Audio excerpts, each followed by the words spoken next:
Welcome back everybody, it's DestinysJesus here. Today we've got a 3 levels video with me breaking down somebody from the opens, which is Justicul. He barely just missed qualifying for the semis. Then Macquart for our semi-pro. He's got 4k earnings, really good player to be looking at just because he placed around that top 1000 mark. And then we're going to go into Benji for Sheet. Did really well in the opens and the semis round, and obviously won finals on an insane performance. He streamed it all, absolutely nuts to watch. Hope you guys enjoyed the video, make sure to leave a like. For Justicul's early game, he actually contested Holy Hedges every single game. I know he's pretty familiar with the spot, but the biggest thing I think he needs to do is just review either P-God or Reason. They're two really good Holy Hedges players, and they actually both won their FNCS Day qualifier, right? There's a lot to learn from there in terms of just strategies, right? He kind of messed up this fight on the guy he got already really low. He just pushed in too early, didn't have enough loot and enough mats to kind of take the fight confidently. If you have that health advantage, right, you need to keep him gaining that advantage. Probably go and loot another house, and then push in when you're pretty much set on loot, and obviously your mats are high, right? Off spawn, the biggest things that you need to focus on are either mats, height, or having a shield advantage. If he can get all 3 of those advantage, or at least 2 of them, he'll be able to win that fight really cleanly. Coming to our semi-pro player Matt, we're looking at his early game here. I'd say the biggest thing he needs to work on in the early game is just farming more and making sure he's an efficient path that either gets him more loot or mats than the other guy that's contesting him, right? You can see he's kind of unfamiliar with the loot in this building. He takes too much time, and the other guy actually pushes over and starts the fight.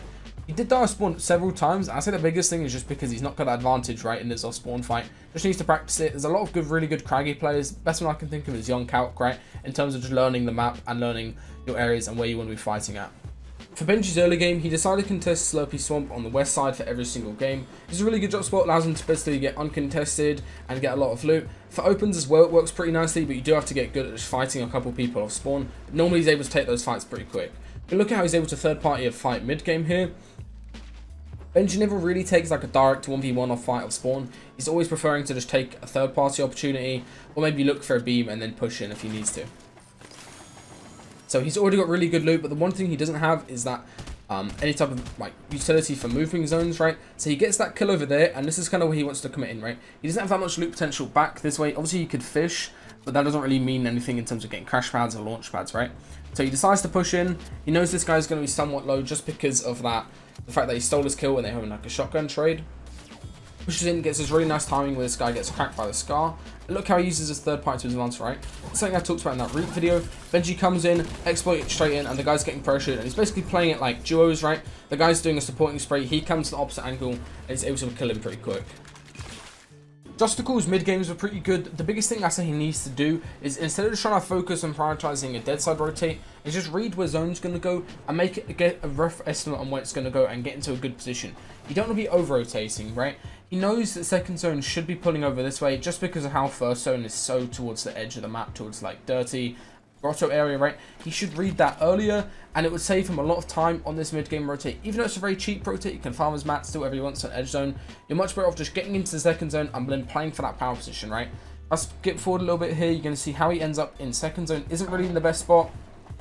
He ends up even on this congested edge here on the south side, rather than being over here towards retail if he was to just prioritize this rotate earlier. Because of those mid-game positional mistakes I was talking about earlier, right, Justicul ends up on a really congested edge of third zone. Ideally, you want to be towards center third and kind of avoid this congested spot. Basically, in this game, how I think of it is you always want to do the bare minimum in terms of rotations and just get away with being in a good spot early, and then you can just chill for the game, play on your phone, do whatever you want. Obviously, do your scouting, obviously play intelligently. You don't want to be over-rotating, you don't want to do hard rotates later in the game on like third to fourth. You always want to just do the bare minimum, get away with it, and then keep your mat count and your shield count high. The biggest glaring mistake I see in Justicul's gameplay is just how he positioned himself on 4th zone and then coming into 5th zone as well, right? You see how he's in this ultimate low ground position? This just means that later on, you see here his sightlines are kind of cut off. Zone's pulling in a good favourable way for him, and he can't really recycle a pad too easily. You can't really use a crash pad too easily out of this box, right? He sees this guy launch in front of him, and if he was higher up, he'd be able to see exactly where these other players are coming from. He could possibly tank and storm, he could break the pad and make it into a high pad. Instead, he has to come forward, tries to recycle this pad too quick and rushes it. It's cracked for a lot of damage, and then he gets caught on this other guy's build and take close to full damage, right? Literally just that one simple positioning mistake nearly gets him killed here. He's a nice crash pad to get forward. And this is again where I think he made another mistake, as he needs to get up onto a high level and ideally stick to the right edge of storm here. He pauses a little bit too early. Probably should have prioritized just getting in zone a little bit more so he doesn't get held. Now as he continues moving right, this is where he runs into all that congestion in front of him, and he's not sticking to the right edge of storm. Ideally, you want to stick to that right edge of storm, cut through, and he gets beamed from the side, just not aware of his angles as well. This is a really nice play that our semi-pro Macro does. He sees that he's got a max distance moving here, so what he decides to do is actually flip his ramp and take high ground on everybody below him down below. This is a pretty good play just because it means you can potentially recycle a pad going into later moving zones. It's something that Reason does a lot, and I'm pretty sure Macro learned it from my VOD with him. It's something I saw Barla talk out in the Benji Fish VOD he did. Basically, whenever you're in the area with a crash pad, make sure you're always charging your shotgun or you're going for an AR spray, right? Macro's able to catch a big tag on this guy, gets the crack, and he's pretty confident of pushing this or just seeing if he can test the waters. Sprays through here so this guy's expanding in the laggy lobby and gets that refresh, right? So many times people just crash pad without doing anything in the air, or they're just focused on building rather than going for shots, and that shot obviously leads to a refresh potential. Going to 5th zone rotation, you see what Benji does for this. He's basically scouting and just looking for a pad or something at this point. Already, good things to note is that he's already on a high elevation on the 4th zone. This is really important to make sure you come in above other people. That gives him a high chance of just recycling a pad for free.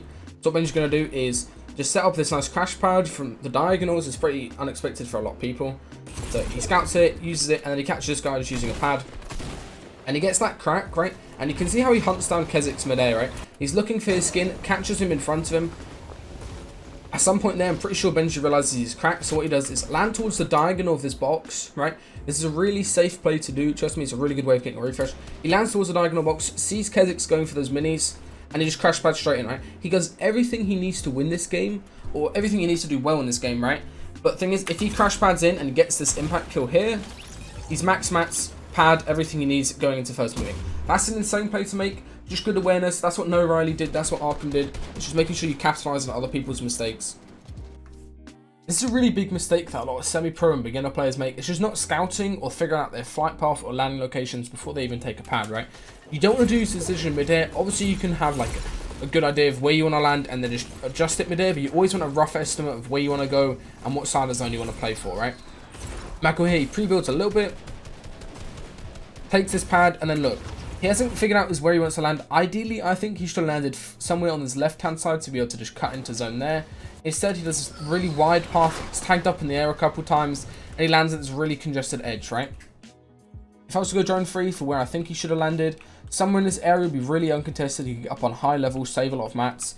Instead, he comes in over here, lands in their guy's top exactly, and gets in the same box. And this is something I've learned from a long time of VOD viewing, and especially learned from just watching CSGO VOD views as well, right? Just because something works doesn't mean it was a good play, right? You can do the most dumb, stupid play, and if it works, fine, whatever. Don't try to replicate it though, right? Landing in a guy's box when he's tarping, and then taking a 50-50 trailer, like, isn't always the most stable play. He nearly dies to the second guy coming in trying to get the mats as well. Okay, now coming to first moving, and this is exactly what Benji does here. So first thing is he actually got zoned somewhat towards him, so he's going to look back and go for hold kills. This is pretty safe to do. Big thing is he shot out that crash pad, so he's able to get a free kill on Wolfies.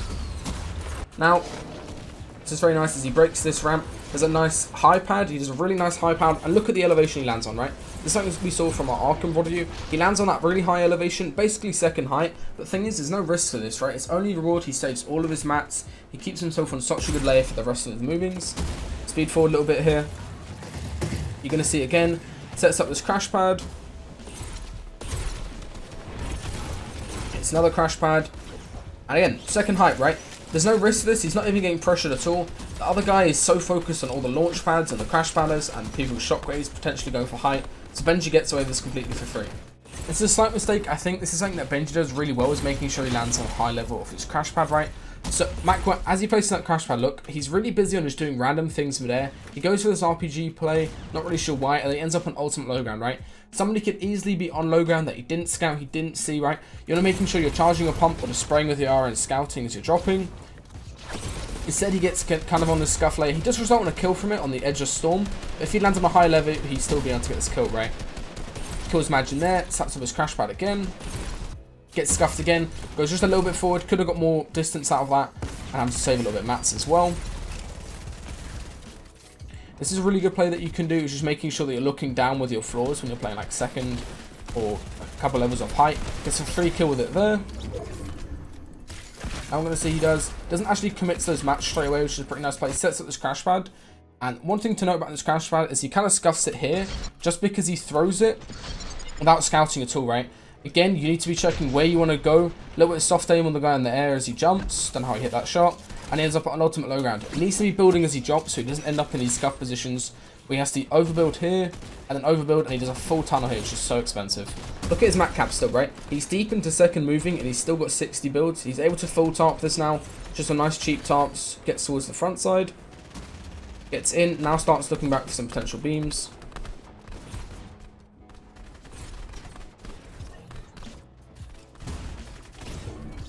He's that edit control. That was really nice downwards there. It was able to look for impact. Potentially if he got that kill, he'd be able to find it. Now again, he has this double edit on this high layer. Catches coffee coming up, and this is really nice piece control. You see how he gets this wall snap, covers the top, and he's able to get the refresh there. Covers all of his angles before greeting the loot. Covers all the angles. That's super important. Grabs everything. And again, right, especially playing towards these hills, being on this high elevated layer like he does now is really nice. He gets in again. He's just farming free placement at this point. Only had to go for one refresh on actual moving zones, and that was pretty safely done as well. This is a big mistake in game. Macquarie decides to drop low, and this is where he rushes, right? You need to be really calm and cool and collected. That's why chewing gum is just really useful because it kind of takes away the stress, right? Gets that big shot there to begin with. Kind of panics with his AR since he's not reloaded it. And this is where he knows the guy's going to go for that break shot, and he knows the timing of the attack, right? So as soon as the guy breaks, he goes for a quick shot for some reason, then pulls out his build menu. He had the time to just take it up, line up a nice body shot, and finish him off. Instead, he rushes a shot, tries to place his build when he's got no mats, and then dies. He needs to be more patient. I also think he could have looked for height a little bit earlier. If you're ever playing second height late into moving zones, just look up and see what's going on. Obviously, listen for shockwave is really useful as well. And see here, very low on mats, so he's still playing that second height position. He's ready to drop down towards low if he needs to. Takes that fight versus high ground. And this is where I think he goes down just to storm as he gets shockwave tight. But still, top 5 that game with 5 elims or 6 elims throughout the game is still a really good game for what it's worth. As always, I hope you guys enjoyed the video and could learn a couple things new. Big shout out to Justicul for sending me over his replays to review. Really appreciate that. Make sure to go check out his channel. I'll leave it link in the description. And good luck in FNCS, boys. Gonna kill it.